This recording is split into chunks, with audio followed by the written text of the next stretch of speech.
Eric Mother@Mother.com. With about 15 minutes to go before the close of Friday's session, we are seeing a huge drop in terms of relative terms. This is the biggest drop over the last couple of weeks. We've seen the markets range bound. So what I'm going to do is I'm going to include my video from yesterday for subscribers, video for September 8th, 2016. Otherwise, for subscribers, be on the lookout for part 2 of this weekend's market analysis video. Again, I'm going to include yesterday's video to subscribers, and for subscribers, just a reminder, I'm going to have part 2 available to you guys sometime this weekend, more than likely probably on Sunday, if not earlier. Eric Muade. Again, let's take a look at the comments from my analysis from September 8th, 2016 before today's drop. Peace. Woo! Eric Muade@Mother.com, September 8th, 2016. Markets are called slightly lower for the day. Let's take a look at those charts with about 2 hours to go before the close. Let's begin by taking a look at the Dow Daily. And what we have here is the potential here for the market to move below 50 on a day-to-day basis, something we've been talking about the last couple of days. And this goes back to the trend line that we've been drawing, going back to the lows of August 24th, 2015. So this line here needs to hold if the market is to stay stable. In other words, over the next couple of days, if we can just bounce on this line, that's going to be very good support. Keep in mind, you can also see that the market is coming back to test this 50-day moving average. If it can hold short term, that's good for the market. So again, back to that trend line, I think this is the battlefield. A break of this trend line here might definitely bring the idea that the market is due for some type of a correction of some medium type variety, maybe even to test this. So if we break this line, I would expect a deeper correction.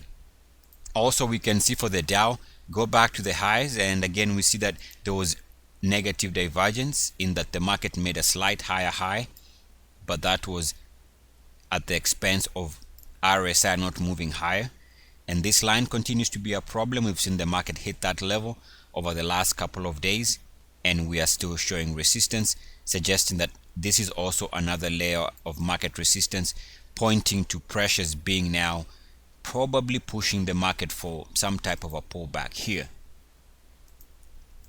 Now we can clearly see this negative divergence on the Nasdaq daily.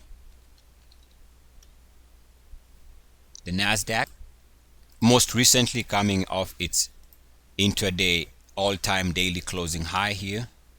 So we've made an incremental improvement in price highs. The RSI continues to show resistance on this line. Again, that's another instant of negative divergence. Eventually, this type of divergence does lead to a pullback of some, let's call it heavy type, instead of a normal pullback, let's say to the 50-day moving average and a bounce. The more we see this negative divergence, the more it suggests that the setup now is slowly turning around, and maybe that the next meaningful trade in the market is for lower price probing. Take a look at the Dow Transports on the daily.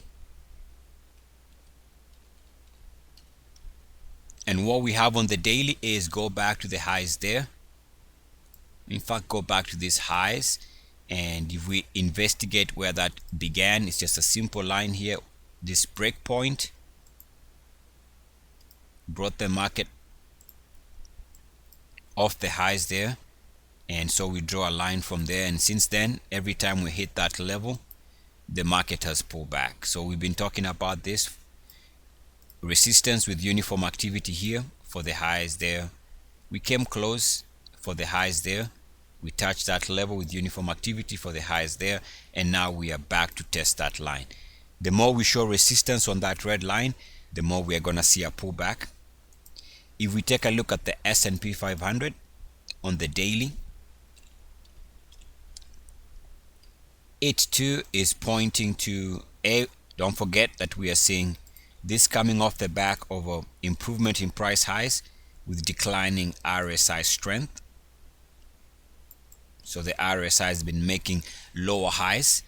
That's not good. And then keep in mind that we are close to 50. We need to watch that, because any market slide that brings the Dow and subsequently the S&P 500 back below 50 might be suggesting to expect some type of a strong pullback.